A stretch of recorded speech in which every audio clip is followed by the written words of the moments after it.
uzaza bavuga ngo Imana ntimwemera, Imana ntiyemera FPR cyangwa se regime muri rusange, uwo muntu rwose azaba bihimbye cyangwa yavangiwe n'abazimu cyangwa abadayimoni cyangwa se yari inoti.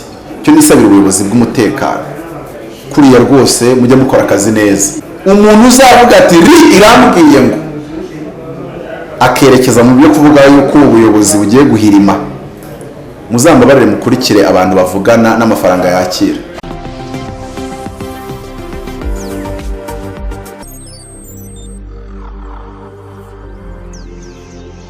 Nongeye kubasuhuza abakurikiye Ukwezi TV muri aka kanya, nshimira kandi buri wese ufata umwanya we akurikira ibiganiro bitandukanye mugezweho na Ukwezi TV. Abantu bari hirya no hino ku isi, abantu bari Burayi ndabasuhuje, muri Amerika, muri Aziya, Australia n'ahandi hose hatandukanye ku isi, mu bihugu bitandukanye, muri Afurika, hirya no hino mu bihugu duturanye, ndetse n'abari mu turere 30 tugize u Rwanda. Mwese ndashimiye yuko mukunda kandi mukurikira ibiganiro mugezweho na Ukwezi TV, mukaduha n'inyunganizi n'ibitekerezo bituma ibyo tubagezaho birushaho kubanogera ndetse bikarushaho no kubaka sosiyete nyarwanda muri rusange. Uyu munsi turi kumwe na Apotre Mutabazi Kabarira, ntabwo yaraherutse ku Kwezi TV ariko ni umuntu mumenyereye cyane mu biganiro bitandukanye. Ni gake aza yambaye uku nguku ariko ntangira kwambara uku nguku nabikoreye ku kwezi. Kandi ubwo yaracyagiye ntabwo nigeze ndohoka kuri iyo myambarire. Uyu munsi uje witwa nde? Apotre Mutabazi. Apotre ndi kuvuga nuko ni magambo ari mu nyandiko byaba ari muri board. Muri board bivuga ngo umunsi wazanye ubu Apotre kurenza ibindi. Uyu munsi nimbara bamenyereye wenda mu bintu byo gusesengura no kugira gute, ntago ari byo binzanye cyane yuko nakuze no kuvuga ngo ndi kugenda nari ndi gufata igihe cyo kumara igihe ntabikora. Uriya nta nama interview menshi njya nkora. Maze iminsi ndi gukora ikiganiro kuri channel imwe nacyo cya Gikristo kandi nacyo cyo kubwiriza, nta umbaza nta ugira gute. So ama interview nari yasohotsemo, wenda ama interview nakoraga yaraye y'ama channel y'ama church, hahandi ubuzi ngo nta bintu bakubazamo bindi keretse kubaza ku byo muri Bibiliya gusa. Rero waruvuze ngo ntago mperuka kuvugira Kwezi, ntago mperukira kuvugira ahantu hose no kuri channel yanjye maze igihe kirekire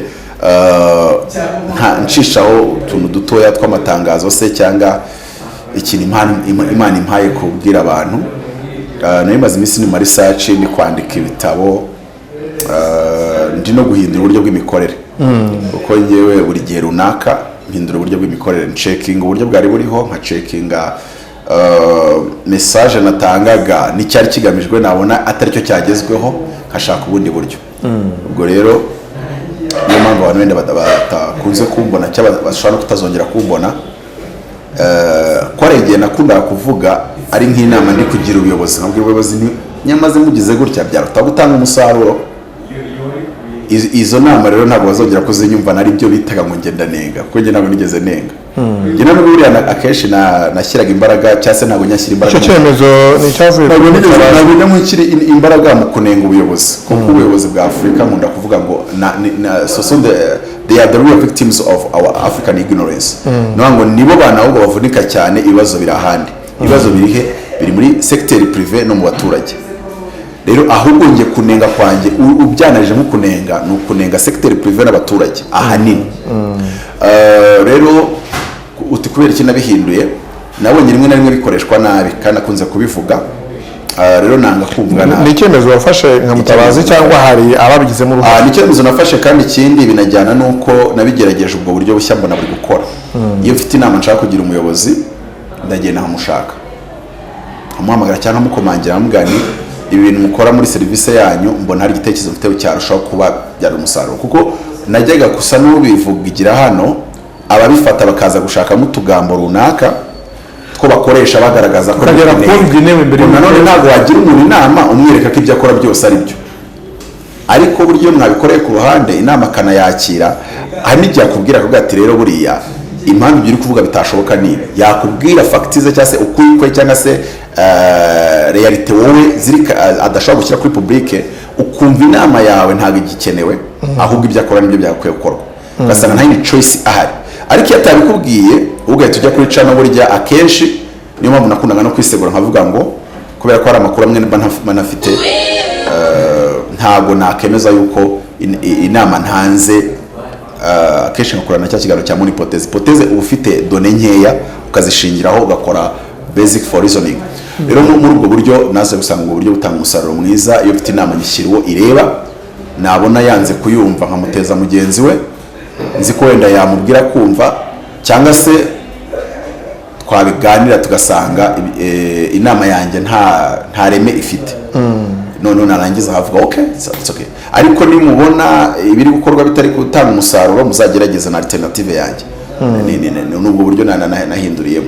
Ntabwo rero ari ikindi nuko abantu bakomeje no kubireba n'ubundi kuva na mbere hose, uburyo ntangiranye nshobora kuba atari bwo nkomezanya, njyewe ubwanjye nkora assessment, nabona bitari gutanga umusaruro naniteze, nkagenda mpindura nongera mpindura.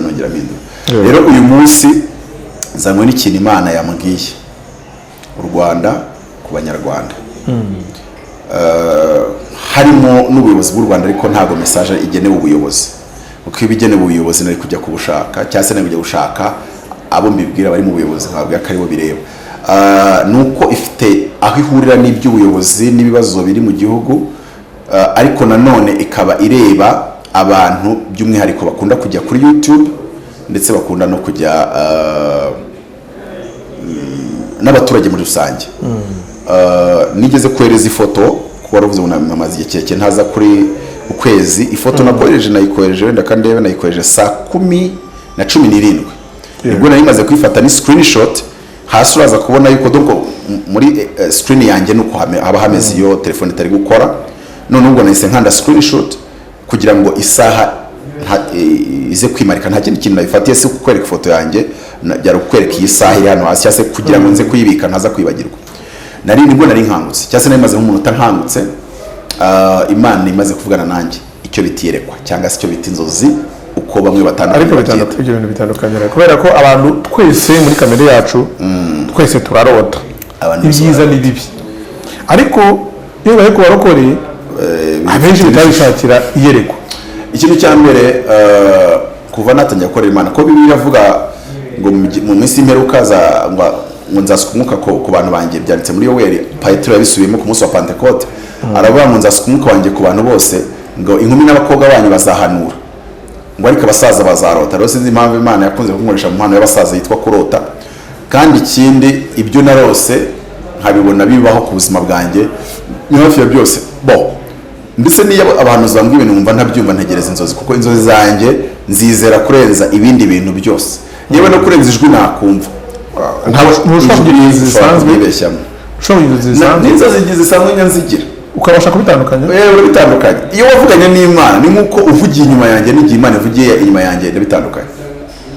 Iyo wakoranye n'Imana, ikintu cya mbere ubanza kumenya gutandukanya, iyo ari ijwi ryayo urabimenya. Icyo umuntu wese wakoreye Imana cyangwa wumvise ijwi ry'Imana abanza kubwira ko amenya kubitandukanya. Icyo ni ikiganiro ubwacyo tuzabiganiraho.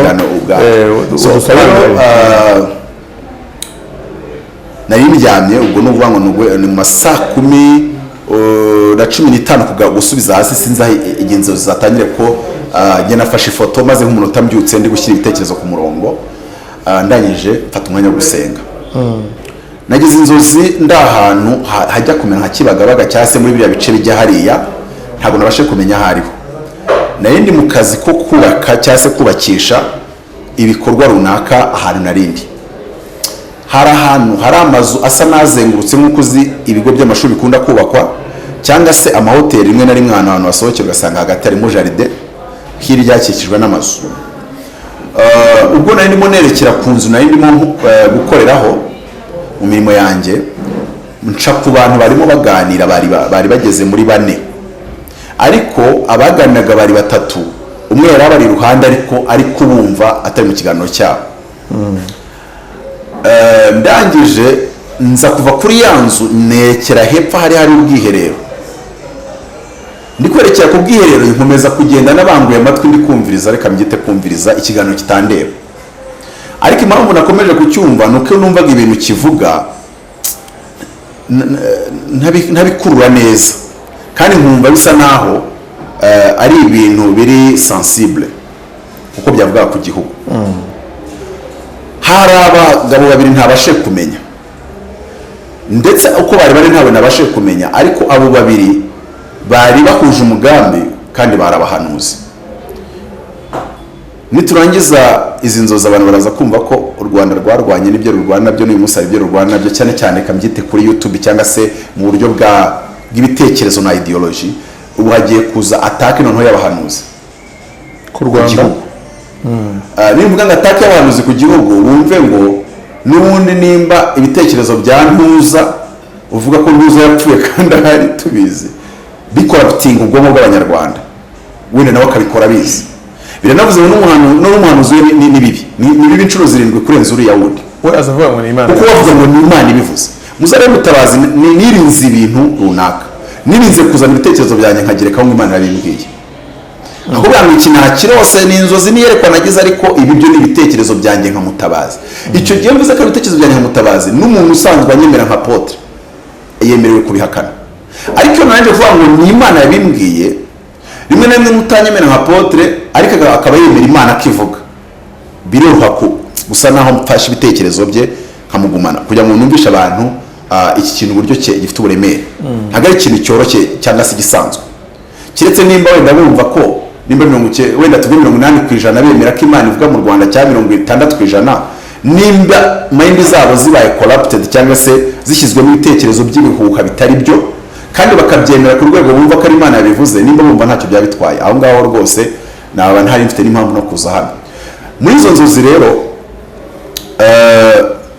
ngera hahandi nari ngiye ku bwiherero, ariko nkomeza kumviriza ruguru. Harimo metero rwose zitari munsi ya 10 na zingahe, ariko mu nzozi haba harimo ibintu bitangaje. Ubasha kubona abantu bari kure cyane, ariko ibyo bavuga ukabyumva nkaho begereye. Ku bantu babashe kugira inzozi, bakanabasha kugira inzozi ziturutse ku Mana.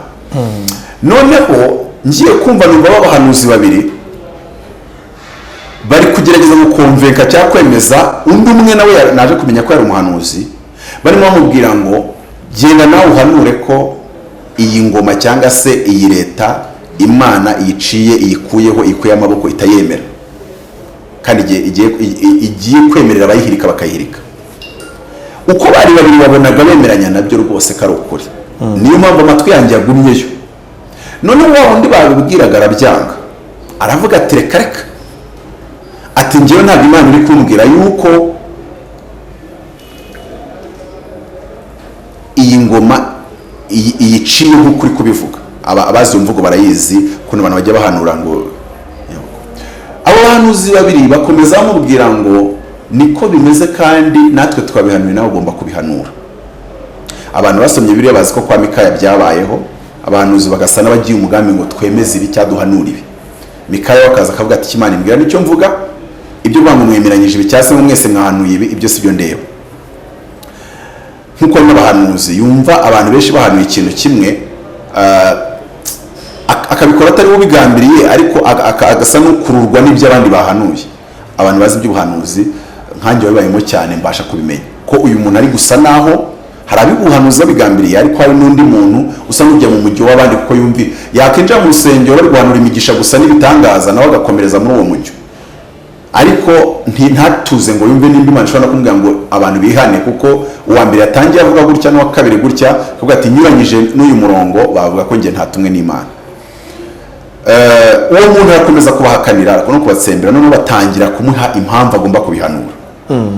Baramwereka ngo ingoma yabanje Imana yarayiciye, ubwo bavugaga Habyarimana. Imana yarayiciye ndetse ihagurutsa abantu bo kugikuraho. N'iyi ngiyi niko bimeze. Ndaza gusa n'ubasobanukira ibyo bintu bivuze. Wa wundi akomeza kubabwira ati ariko njyewe Imana ntabwo iri kumbwira yuko ubu buyobozi itabushaka, nta nubwo iri kumbwira ko ibuciye. Mu gihe bakiri muri icyo kiganiro, urumva sinari kumenya uri mukuru n'utari mukuri, niyo nkamuka izo nzozi ari uko zimeze, nta nubwo nakwirwa nzahano kuza se nje kuvuga iki. Wangu nabonye abantu badiskita, ibyo se abantu ni abantu. Ahubwo nagiye kumva numva ijwi rirambwiye ngo biriya bari kuvuga ni ibinyoma. Icya kabiri ni ubuvangirwe, ntago nge nabibatuma. mpita nzamura ijwi irambwira ngo kandi bibabwira bakiri hariya, nzamura ijwi ibyo nari mbirimo ntabwo nari guhita mbireka ngo njye kubareba, ariko muri cya gikorwa nari ndimo mpita mbabwira numva nibyo bintu ni ibinyoma kandi ntabwo Imana yabibatumye. Ndangije mva handi hepfo ndazamuka, babandi ndababura, nzamutse mpura na wa muntu wa kane wari uri kumwe nabo utari umuhanuzi muri babandi, ndamubwira nti ndumva nshaka YouTube ibi bintu nkabivuga. Arangije abanza kutita ku byo mubwiye, ageze imbere ndongera ndabimubwira, arahindukira arambwira ngo genda ku kwezi ubivuge. Niba cyoberetse ku kwezi arambwira ngo genda kwezi ubivuge. Bana handi nari kujya uyu niyo nakubona nari kubireka, ahubwo ugenda ku kwezi ubivuge. Ariko ngiye muri izo nzozi nkabona nsa n'umuntu utari kwemeranya ko najya ku kwezi, ahubwo umutwe nari gushakisha indi cana. Arangije arambwira ngo yango Theo w'ukwezi abaza neza, nicyo kintu yambwiye. Ndatangara Theo w'ukwezi abaza neza. Arambwira ngo kandi nguze kujya no ku kanyamakuru kitwa Bwiza, ngo nabo bandika neza. Umugambo makeya Bwiza navuyeyo, ku kwezi nahagiye, iyi nkuru ndi umuntu uzayimbaza nzamuhindura n'umusazi mbwa nta ibyo bintu nawe byimenye.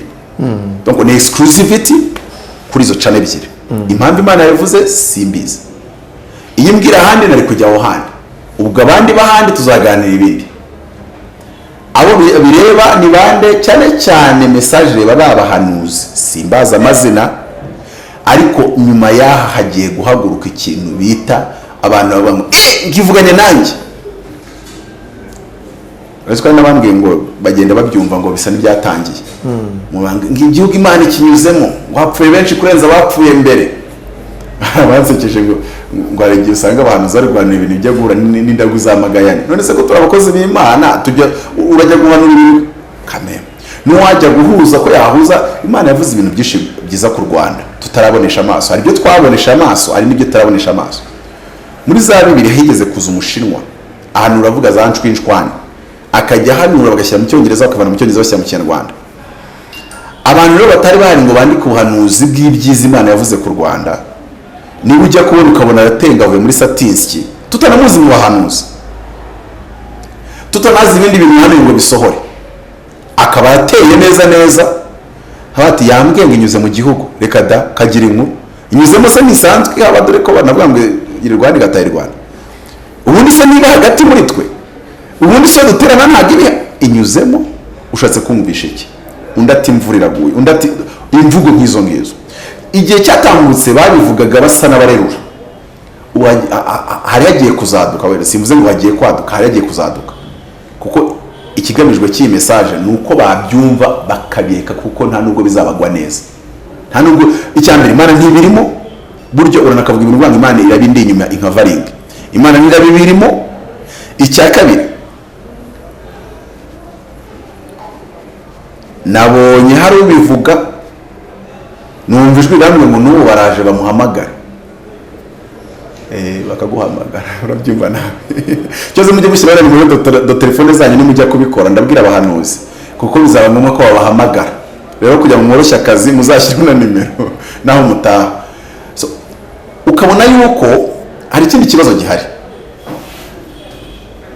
Nakangutse ndaje gukanguka, nibaza uburyo nyine mu macano ari mu Rwanda harimo chane ebyiri, ijoro ryemera harimo ukwezi, ngo harimo uyu muntu baza neza ngo n'ikindi cyandika neza. Biranshimisha kuko buryo Imana ikwemeye nanjye ndakwemera, cyangwa se niyo ntakwemeraga nshaka nihatamo kukwemera. Ndakanguka mpamagara, kuko uyu munsi nagomba gutanga amasengesho y'imisi 40, ariko mu bintu nagomba gusengera igihugu ntikirimo, perezida ntarimo, ibibazo sanzwe nzi ko tubana nabyo tukabisohokamo. Muri njyewe hari kugira ngo abantu banumve amasengesho yitwa ngo biremwe nona, kamwe ntabwo wajya gusengera igihugu ngo inyito y'igiterane cyangwa se y'amasengesho uyite biremwe nona. Byari byandi tujya dusenga ko tuzi ko Imana ikora kandi ikavuga, tukavuga ngo turasengera sidikire, turasengera kanseri kire, turasengera madeni, turasengera ubucuruzi bw'abantu bwanze kugenda, turasengera abasazi bongera babe bazima, kuko twabonye Imana ibikora muri uwo murongo twari turimo. Mpamagara umuhanuzi agomba kuyobora ayo masengesho dufatanyije, kuko muzi ikirere akoreramo mu buryo bw'ubuhanuzi. Buriya hari abantu batari kuri rwo guhanurira igihugu, ariko ko wenda bimuzi ko ari umuhanuzi uhanurira igihugu, uhanurira ibihugu, reka nkoreshe gutyo. Ndamuhamagara ndamubwira ntingize inzozi. Icya mbere ndagira ngo dusenge tubanze tunamenye izi nzozi ziturutse ku Mana cyangwa ni ibintu umuntu arota aho ngaho. Niko mbere yo kujya kubivuga ndashaka kuba sure abantu rero banatwumva, iyo ugize inzozi nk'izo ngizo by'umwihariko ku gihugu urabanza ugasenga mbere y'ibindi byose, mbere yo kwihuta, mbere ikindi ukanamenya ndabivuga muyihe form. Ushobora kugira information zimwe ureserva kuko ubona zitagenewe public. Turasenga, Imana ivugana natwe ibintu bikomeye kandi by'ibyiza,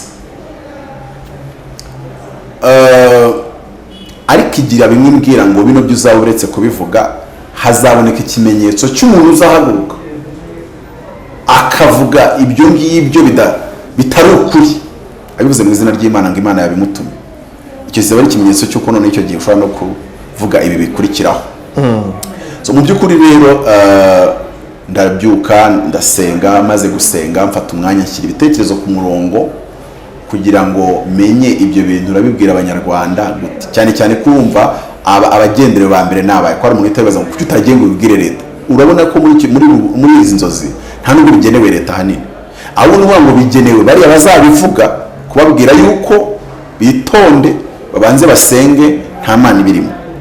Ariko hari ikindi kintu nabonye kandi Imana yakomeje kutuganiriza ubwo twasengaga kuri telefone n'uwo muhanuzi nkangutse.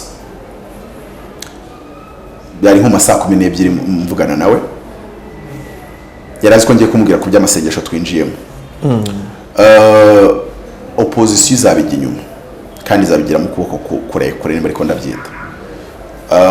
Ijye iha abantu amafaranga, bamwe bazaza ari ivangirwa ryabo batewe no kubona afite inzara, akabona ubucuruzi butakigenda, akabona ibintu byamucikiyeho, ntabone ko ari urusange mu bantu no ku isi yose ko covid ntaho yasize, akumva afite ibitekerezo byishyize n'ubuyobozi buriho. Aho ngaho harimo n'ikintu abantu bagomba kwirinda cyane ariko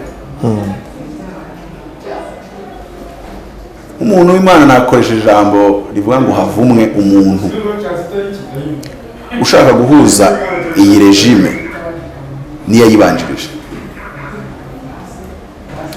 Icyakora wabikora mu buryo bwa opinion ze, ubunanarize ze zaba zipfuye cyangwa se ariko nize, ariko havumwe umuntu wabikora avuga ngo ni Imana yabimutumye,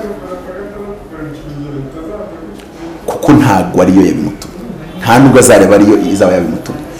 Ariko abantu bamwe bazatangira kubikora, abandi babikore babijyanwemo no kuvuga ngo biri kuvugwa na benshi, kandi uri kubivuga bari guca mu gikari bakamuhereza akantu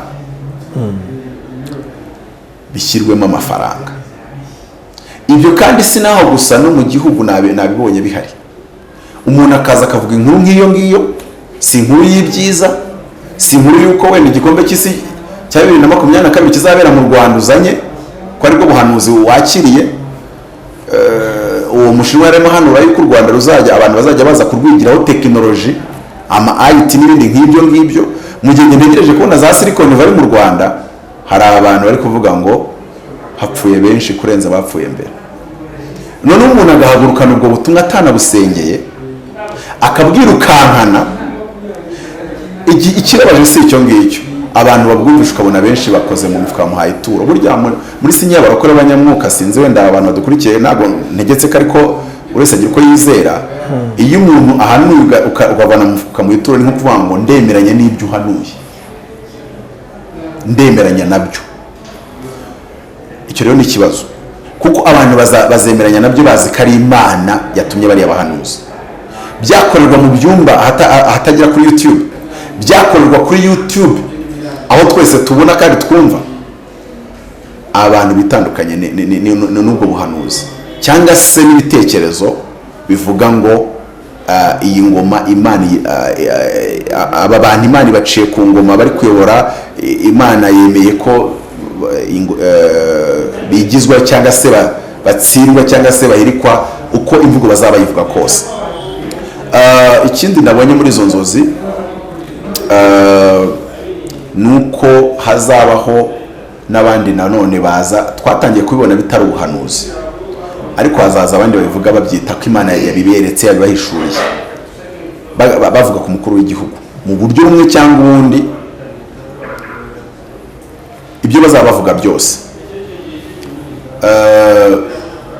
nabyo ntabwo bizaba biturutse ku mwuka w'Imana, barakabivuga mu zindi context, ndetse Mutabazi ababivuze ni benshi ntabwo wigeze ubona bivugaho, kuvuga umuntu yavuze ku mukuru w'igihugu ibi n'ibi wigeze ubona bivugaho. Ariko ikibazo kinzanamo nka Apotre ni uko agiye kubivuga avuze ngo ivuganye nanjye, ngo nagiye kubona ngo mbona Imana imbwiye gutya, akavuga ibintu bye bigaragaza yuko hari umukuru w'igihugu wenda n'urugero kaminkoresha ijambo rimwe afite ikibazo, cyangwa se hari ibindi bintu wumva biterekeranye n'ukuri guhari, cyangwa se na version officielle ihari, donc bakavuga ko yabyeretswe.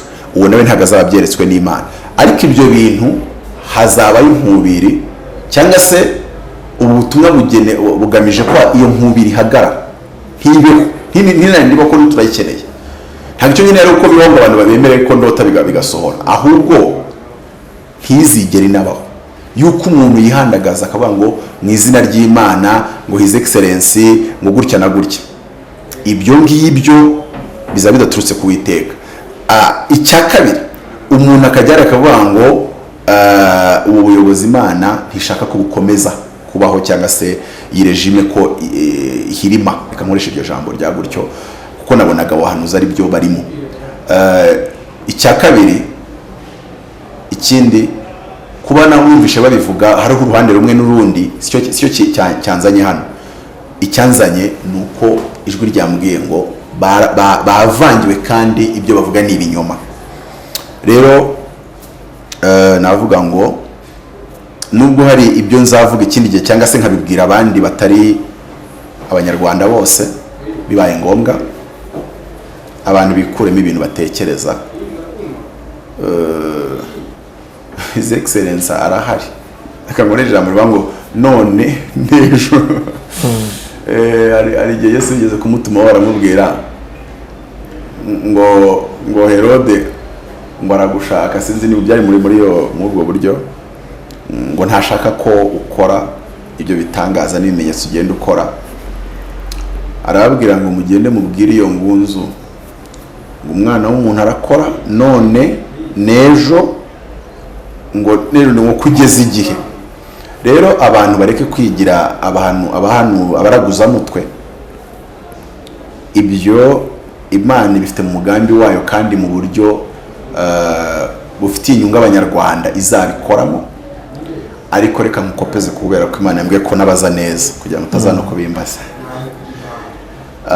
Imana yambwiye ngo umuyobozi wacu ni nka Dawidi.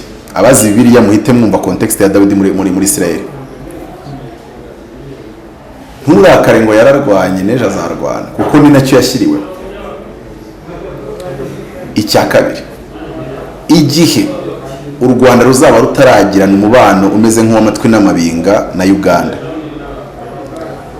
umubano umeze nk'uw'amatwi n'amabinga n'u Burundi, ubwo ndavuga relation internationale itarimo agatotsi, itarimo n'amacenga. Gusa ntuze kumbaza, nubwo ubaza neza ntuze kumbaza uko Museveni bizaba byagenze. Aya makuru ndayafite ariko ntayo mbaha. Kubera iki? Kubera yuko hari igihe byaba ibindi bintu, ariko wumve ngo hazabaho igituma. Nimba ari uzihana akabana n'u Rwanda neza, nimba ari ubundi usa nawe cyangwa se urubavu ruto kuri we, ariko umuyobozi wacu ntaho yajya. Ikibazo cya Uganda kigihari n'icy'u Burundi, ndetse buriya na Tanzania haziyongeramo bimere neza kurenza aho biri.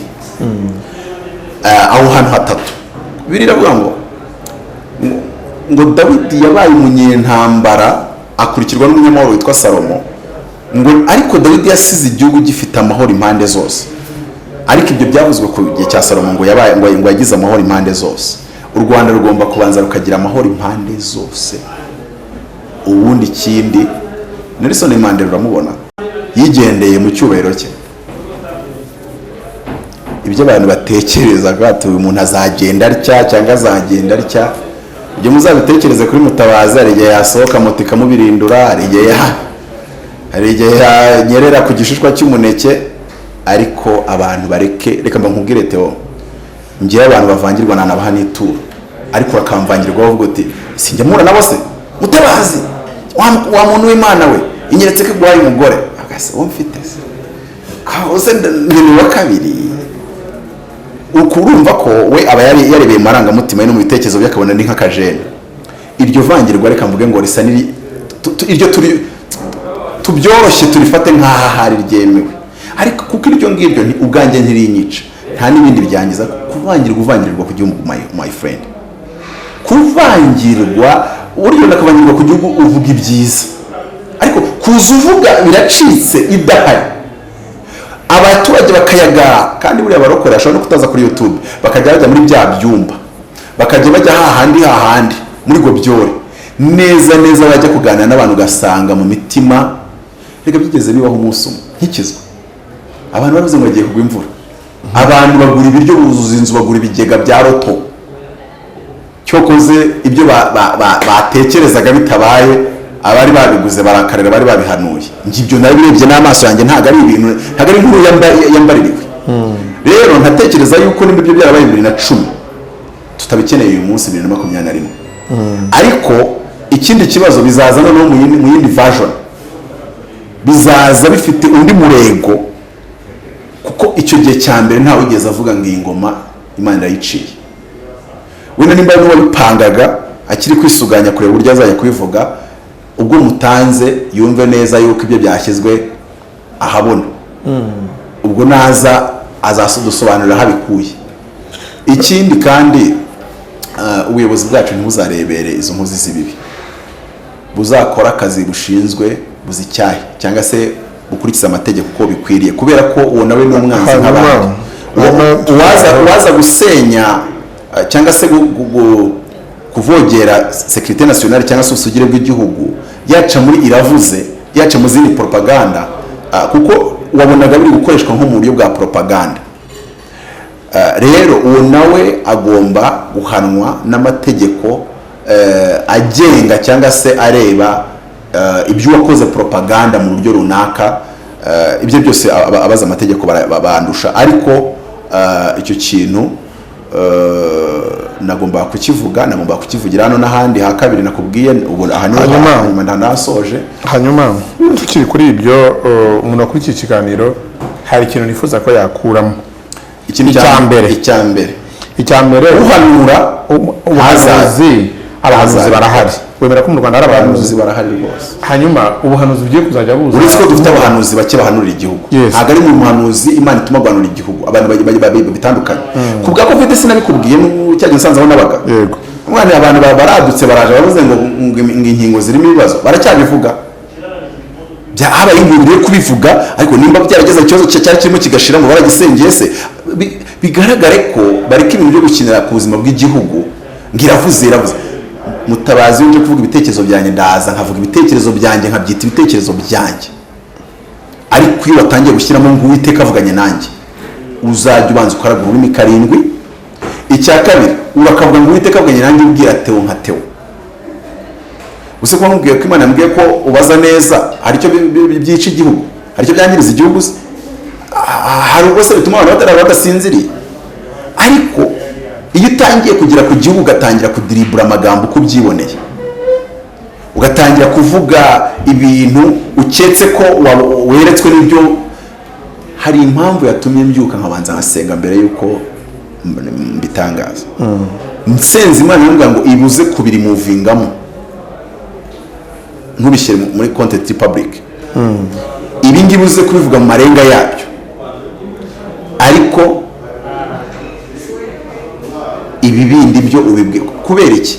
Abahanuzi nibabanze bamenye neza ibyo bahanura. Ikindi nibigera ku guhanura igihugu bashyiremo attention. Kandi nanone ikindi kandi biriya wigeze umbaza kuri president wa Uganda aho kubimbaza bazajye gusacinga umuprofete wa South Africa kumaze ukwezi nge mbifite. Twari tumo dusengera umuntu ufite kanseri, turanje kumusengera dutangira kwisengera, dusengeraho n'igihugu gatoya, tugiye gutandukana no mukozi w'Imana twari turi kumwe, turangije Imana igira ibintu tubwira. Ubu magambo makeya ikibazo cyo kizakemuka pe, muhumure kizakemuka kandi neza. Ahubwo wenda ikibazo nasigara nibaza nikimara gukemuka bari bihisheyo bashaka gukora imigambi yabo mibi, hari igihe bizamera nk'uko wari wishinye hejuru y'igihema bakagikuraho. Ubwo nyine nabo uko ubutumwa bari bukoresha ni ibyabo, ko bemerewe no kuba batukana bati reka ntabwo Imana gutumye, ariko buri wamuzi bwaturutse ku Mana barasohora tu. Ubwo rero ko mwabo ntabwo yantumye, ejo wari gukingiye ikibaba niyigirayo, yakigizwayo, yakigirayo, yakisanga adahari, undi uzaza ntacyo wabikoraho, nta n'icyo wabihinduraho, azabana neza n'u Rwanda n'Abanyarwanda. Ahubwo ikibazo niba mara kubana neza bizagenda gute, aho ni question mark ko bireba.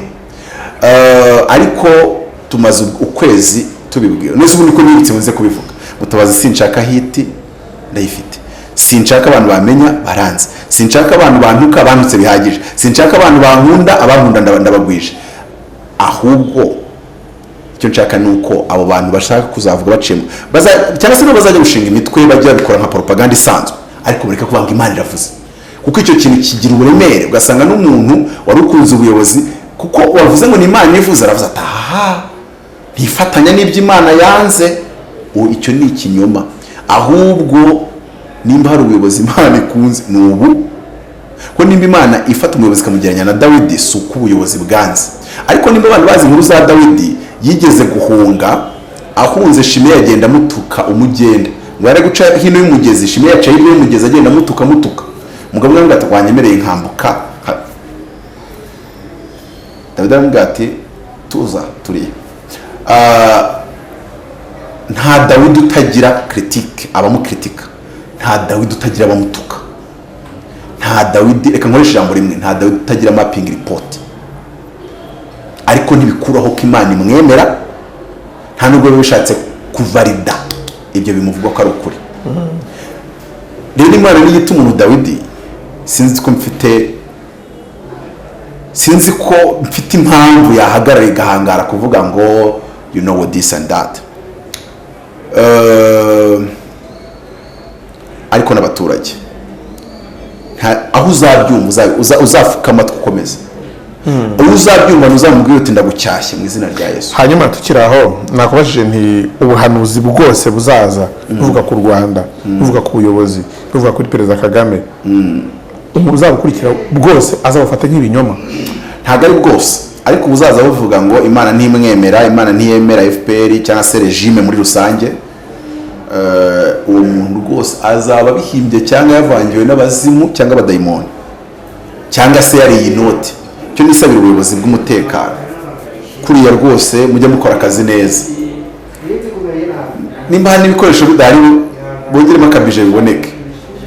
Umuntu uzavuga ati irambwiye ngo akerekeza mu byo kuvuga yuko ubuyobozi bugiye guhirima, muzambabarire mukurikire abantu bavugana n'amafaranga yakira, kuko hazazamo ukuboko kwa opposition kandi kurekure.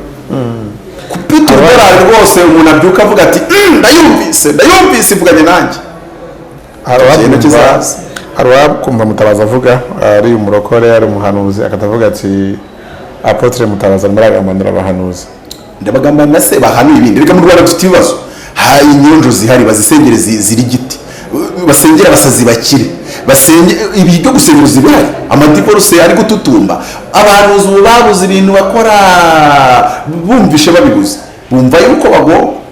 Erega njya n'utu video mfite tw'abatutumbye batangira, munagaza gati y'amamodoka, agapfukamunwa ati pe ati muri iki gihugu ngije guhana no guhera, ngamaraso aramenetse.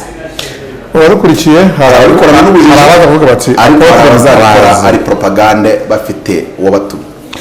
mu badukurikiye ndabagambanira sinjye sindi umuhanuzi ndi umwigisha ukaraba ndabagambanira ngo ngire navuze ngo hari uwigeze yewe hari n'uwigeze ahanurira umukobwa ati wa mukobwa w'abana bawe Imana yabarinze uburwayi kandi ari umukobwa wigiriye umubiri nk'uw'abamama hari uwo nigeze nza gutwikiraho hano cyangwa se kumucyaha.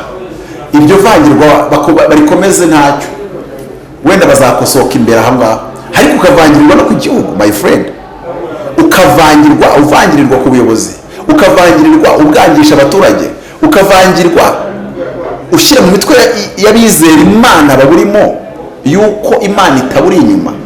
Icyo kintu umuntu bazagifatana bakamucapa fimbo ku kabuno bazaba bakoze akazi kose, bazaba bagize neza kandi bazabakoreye Uwiteka. Mu by'ukuri abantu dukurikiye navuze ni hari utavuga ati Apotre Mutabazi ntabwo yazanye ubuhanuzi ahubwo yatumwe n'ubuyobozi, yatumwe na systeme kugira ngo agiye kubwira abantu ko bagomba Mutabazi kuki ntabivuze mu byumweru bibiri bishize. Nuko iyo nzanabiga mu byumweru bibiri bishize nari kuzavuga ngo ninjye Mutabazi, rega Mutabazi nifite power, ntabwo ndi umuntu n'importe ki. Iyo mvuze abanyarwanda baranyumva, nari kuzavuga ni Mutabazi abantu bigababwira ngo umuyobozi w'igihugu ari ikibazo afite inyorere, nari kuzana bivuga ngo opinion yanjye nkanabigaragaza nkanagira ibimenyetso ngaragaza nkakonvenka abantu biciye muri argument ziri bien ordonné, ntabwo nari kubyitirira inzozi. Ubwo mu gitondo nari kubyuka nkahimba yuko kuri screen shoot ya kamera ntabwo ariko biri, nta nubwo ariko kuri, ariko ababitekerezaho ntibabura. Burya iyo umuntu aje kwishyiramo ikintu gutekereza ikindi biroroha. Rero sindabuze ubitekereza kubitekereza, ariko reka mubwire iki ngiki. Mose yaravuze ngo ubuhanuzi bujye bwemerwa uko busohoye. Nanjye hari ibintu byinshi nabonye mu nzozi nkabyuka mvugana, ariko ubu bintu ntabwo naba ari ibintu niroteye gusa, ariko ejo mu gitondo byansohoraho havuga ngo nari navuganye n'Uwiteka Imana. Mbere ntaratangira kumenya gutandukanya inzozi zisanzwe harizo twita ngo n'iz'umuruho ngo zitandukanye n'izindi nzozi. So mu by'ukuri rero simbujije ushaka gutekereza ibyo atekereza, ariko reba nk'urugero ubitekereza nabitekereza ari Uganda azabyumva neza ko nari navuganye n'Uwiteka, reka nkoreshe Katonda, azamenya yuko Katonda yagambananye niko bajya bavuga abo hirya hariya, azamenya yuko Katonda twagambanye tutagambanye twagambanye. Azabimenya ari uko ubuyobozi bukurikiye buriya buhari bumushushubikanye cyangwa bukamutanga mu Rwanda. Ubwo rero ahubwo ibyaba byiza antuke abihakane ashinje ibyo ashinja, ariko abikora yiteguye hazarigitira nihazaho ubuyobozi bukorana 100% cyangwa se 99% n'u Rwanda mu mucyo. Ibyo rero nta buhanuzi bubaho ngo butapingwa, ariko ntacyo busenya hano ngo babiryoza, ahubwo abantu babitega amaso. Icyakora byambera byiza igice kimwe kidahanuye kidasohoye cyo kuvanga abantu barahagurutse batanye banga Imana iravuze, kuko impamvu nanavuze no kugira icyo gice kitazabaho. Iyo biba bitareba icyo gice n'abaturage nagenda nkabibwira abayobozi, habwa nti dore uku narose nuku ABCD, nkabibwira abo numva nabibwira bakabijyana aho bagomba kubijyana, cyangwa se nibazo nagira nkabigira ariko bikiri hagati ya donc bitarajya kuri public, kuko burya buhanuzi naho bwabo bw'umuntu umwe iyo bwarangije gusa n'ubujya mu matwi y'abantu bose, bisaba rimwe na rimwe kweditinga kuko abantu batagomba kumenya kira kintu, bisaba kubivugana amagambo watoranyije neza kugira ngo hatagira umuntu ubyumva nabi cyangwa kitwikira akumva ibyo ashaka kumva. So mu by'ukuri rero wabura umuntu utekereza ukundi kuntu cyangwa se nabyita ubusazi uje kuvuga ibintu ukishyiramo yuko abantu bose ari bubyemere. Nanjye ubwanjye nzi ubuhanuzi bwahanurwaga niciye mu rusengero, havuga ngo ngubu ntabwo buturutse ku Mana, bugasohora nyuma y'amezi. Hari ubwo nzi umuntu bamuhanuriye ndeba gutya, baramubwira ngo uzajya gukora muri uyu mwanya. Ndavuga ngo ibintu nibihimbano, uyu mukobwa arabihimbye kugira ngo tumwemere ko ahanura. umwaka n'igice uwo musaza aragiye akora muri wa mwanya exacto. Rero kuba nabipinga ntawigeze abimbuza kubipinga, ariko kubipinga ntabwo byabibujije gusohora. Ikindi keretse ibintu nimba rushaka kumbwira ati ibyo kuri Uganda ntabwo bimaranye ukwezi, nose ibyo kuri Uganda kuzana kuri cano mbivuga ndi umugande, mbivuga se abagande mu Kinyarwanda. Oya, icyandebaga muri iyo parti nuko u Rwanda ruzabana neza n'Ubugande that time, igihe ntazi. Ariko mu gihe Prophet Ndlovu wa South Africa na wa Zimbabwe yabivugaga, akabivuga maze ibyumweru bibiri nanjye mbibwiwe cyangwa se tubibwiwe, nabavuze se ubu nicaye hano mu Rwanda njya kuganira na Ndlovu muri Zimbabwe kugira ngo nawe abivuge exactement nkuko nari nabibwiwe. So mu by'ukuri abahanuzi mu Rwanda icyo twagakoze niki, abakozi Imana icyo twakoze niki, abapasiteri, ababishop, abahanuzi, ababwiriza butumwa, abanyabitangaza, no gusengera ubuyobozi, gusengera umuyobozi w'igihugu, ubundi Imana ikakomeza kumuturindira, igakomeza no kumushyira mu bwo bushake reka. Kubera yuko abanyarwanda 2024 tuvuze ngo turabyemeye, bakavuga ati ndumva naniwe, nitwe twatubomberamo ntago ari byanga bikunda. Navuga ngo turacyamukeneye igihe cyose Uganda, i Burundi, Tanzania bitaramera uko mwiyerekwa nabibonaga, bitaraba umunyerezo neza ngo ibintu bibe biri ku murongo wuzuye. Rero ikindi nimba turabakozi b'Imana aho kwirukankira guhanura ibyago bidahari, nitwihutire gusengera igihugu kandi tugisengere mu ibanga. Ibi ni kubivuga kuko hari ibintu nzi, ariko hari ibintu wanga kuvuga kuko uvuga uti nanjye ndi umutumishi ntatokoreza itora yako se nibiki nahesha inzego zo mu Rwanda zitazi, aho hirwa ibya mutuntu twumba no mu basenga ari batanu ngiravuze. Hari igihe usanga izo message zaratangiye gututumbayo, bakajya bazibwikana iyo ngiyo, wagana n'umuntu ukumva arakongoreye kuko numvisha Imana ivuga. Ati tuba tuzi byinshi nkabwira ko ibyo bintu mvuga Imana yaravuze, yarivugiye muri indi. Habaho abahanuzi, Dawidi yari afite umuntu witwa Gadi, yari umuhanuzi personnel we wabaga ibwama hano.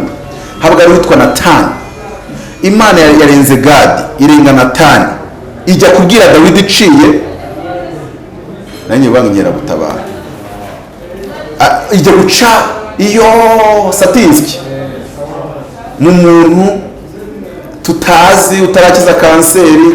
Imana jya ivugira muri Elisa, bahumanuye amazi y'umujyi, umuntu utahumanuye amazi y'umujyi.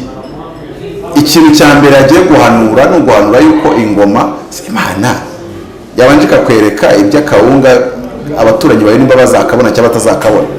Kwereka ubuhanuzi bw'abana mu buhanuzi turabuzi, ndetse ubu ngubwo iyo nabwibeshyemo nta kibazo, ariko hari ubundi buhanuzi bugomba guhanurwa n'abahanuzi bakuru bakuze bafite ibihamya n'ubuhamya. So rero wenda mbaza, ariko ndaza gusoza mpaye abantu nimero, kubera ko nimba ndi masengesho y'imisi 40 nanakifuje nabyita gukweramo, ariko nanakifuje kuyatumiramo abantu, ariko gutumira ntagarwa ngo bazarenga ku mabwiriza ya COVID, ahubwo tuzayakorera online.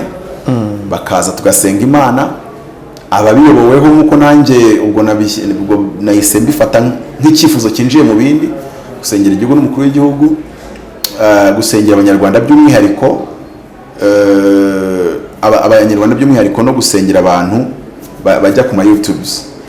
Kuko burya wavuga ugasetsa ukagira gute, ariko hari ahantu utangira kwinjira mu yindi mirongo yo kugira ibyo usenya utazi ibyo urimo, cyangwa se kubw'ubujiji.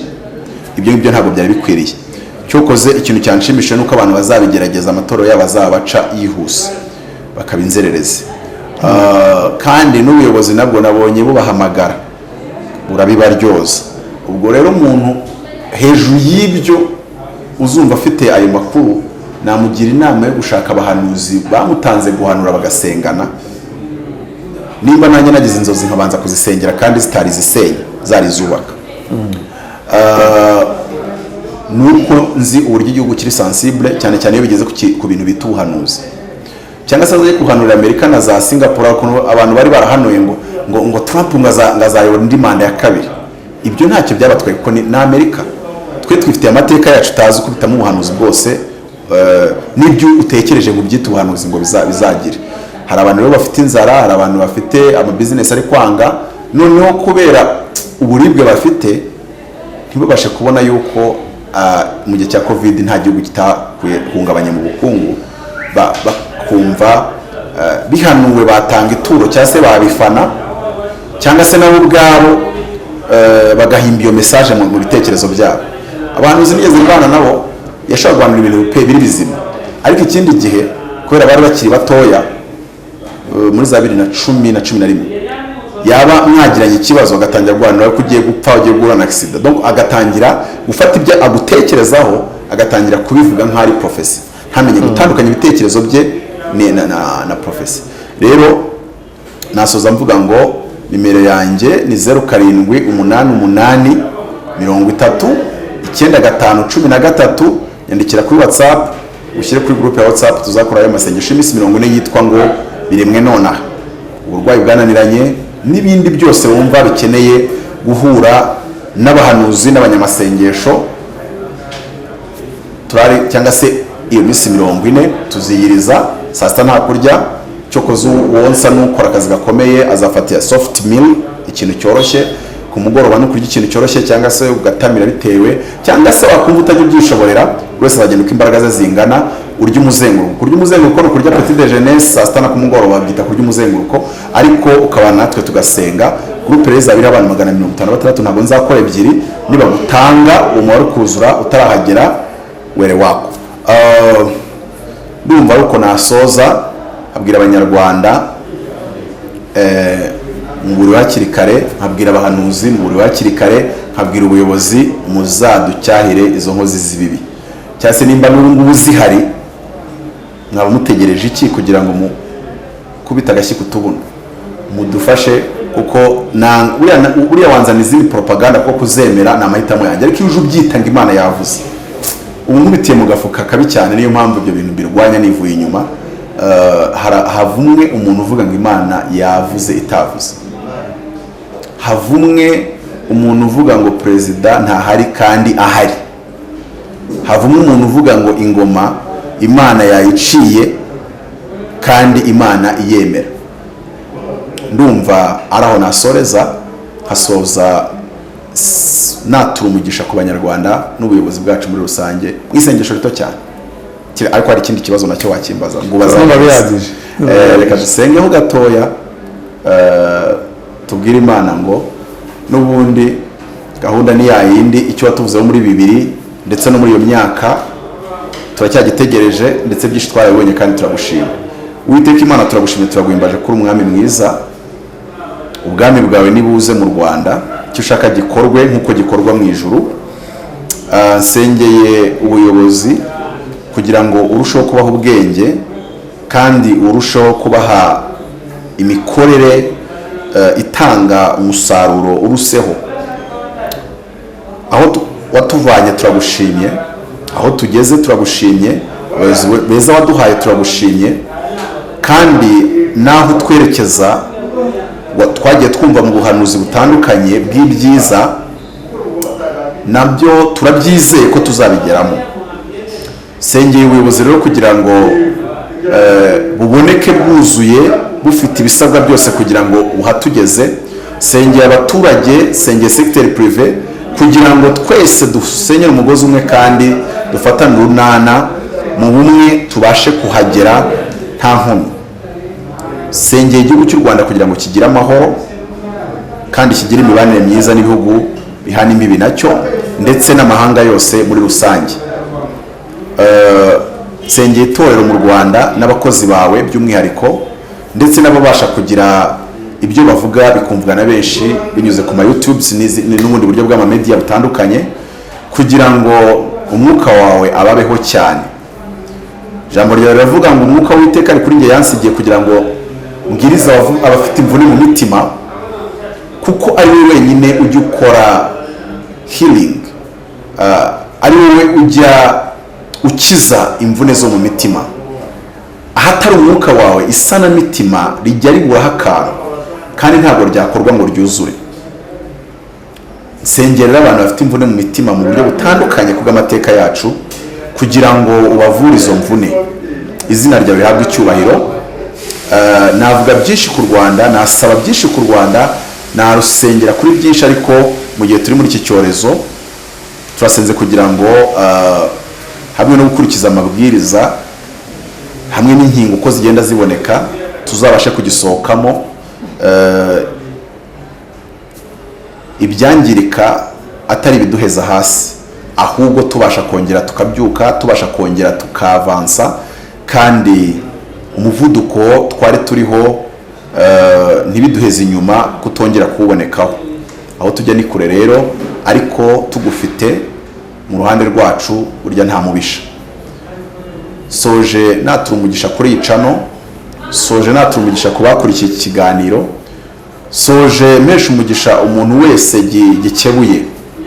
Ndabizi ko hari abantu benshi bari batangiye kwakira ubwo buhanuzi bugenda bubasesera yuko hari ibibi, yuko byari byinshi, ariko ntabwo wari ubiri inyuma, nta nubwo wari ubirimo. Icyo nicyo kinezeza. Nubwo ibyo byangije mu mitwe y'abantu nabyo atari ikintu gito, ariko ikinteye kurutaho kukunezererwa no kunezerwa nuko ibyo ari ibinyoma, kandi atari wowe wabibatumye. Kumugisha abanyarwanda ibibazo bitandukanye barimo, buri wese ku giti cye umurengere nk'Imana. Hari umwami umwe, hari inzara mu gihugu, umuntu amuganyiye aramubwira ngo ndengera, aramubwira ngo ndakurengeza iki? Nabikura ku mbuga yanjye cyangwa nabikura mu rwengero. Hari aho bigera umuntu akaba atagomba kureba ubuyobozi kuko bwakoze ibyo bwari bushoboye, ahubwo akaba yahanga amaso Imana. Twese nk'abanyarwanda, twese nk'abakristo, nzi neza ko niduca bugufi, ijambo ryawe niko rivuga ngo ninteza mugiga mu gihugu hakabaho ibyago n'amakuba n'intambara, ngo abantu banjye bitura izina ryanjye bagaca bugufi, bakareka ibyaha byabo n'ingeso mbi zabo, bagahindukira bakashaka mu maso hanjye, nzabakiriza igihugu. Nanjye ni muri ayo magambo nsengeyemo igihugu kugira ngo kigere kure cyane, kandi abanyamasengesho bakora umuhamagaro cyangwa se umurimo wabo wo gusengera igihugu no kugihesha umugisha w'ibyiza. Ibyo wifuza kutugirira ni byiza, si bibi. Ni ukugira ngo tuyobore tekinoloji, si ukugira ngo dutembagare cyangwa se ingoma iriho itembagare, ahubwo ni ukugira ngo dukomeze twese imihigo kandi tugere kuri byinshi byiza. Umugisha abanyarwanda, umugisha ubuyobozi bw'u Rwanda, kandi uzabana neza n'u Rwanda uzamuha umugisha. Uzaruvuga ibyiza uzamuha umugisha, uzarurwanya nawe uzamurwanya Uwiteka, kandi uzaruvuga ibibi nawe uzamurwanya, kuko uri Imana y'amahoro. Urakoze kumvisha gusenga kwanjye, natuye iterambere kuri iki gihugu, natuye uburezi n'inganda n'ishoramari ryagutse ritwinjiza mu kindi cyerekezo, kandi rikatwinjiza umusogongero w'ibyiza ibyo watuvuzeho imyaka myinshi itambutse. Kandi ibyo mfite icyizere ko uzabikora, mfite icyizere yuko bizatubaho. Icyubahiro n'ikibi cyawe rero none n'iteka ryose, amen. Mutabazi, reka gushimira ku mwanya waduhaye ndetse n'ibitekerezo wadusangije. Reka nshimire kandi buri wese wakurikiye ikiganiro twajyanye na Apotre Mutabazi. Navuga ngo ibiganiro byacu byo bihoraho mu ngingo zitandukanye ndetse n'abantu batandukanye. Ibihe byiza, mukomeze gukurikira Kwezi TV mu biganiro byacu bitandukanye. Nawe Apotre Mutabazi, navuga ngo amahirwe masa kandi ukomeze kubwirwa mu byo ukora byose. Imana igumishe.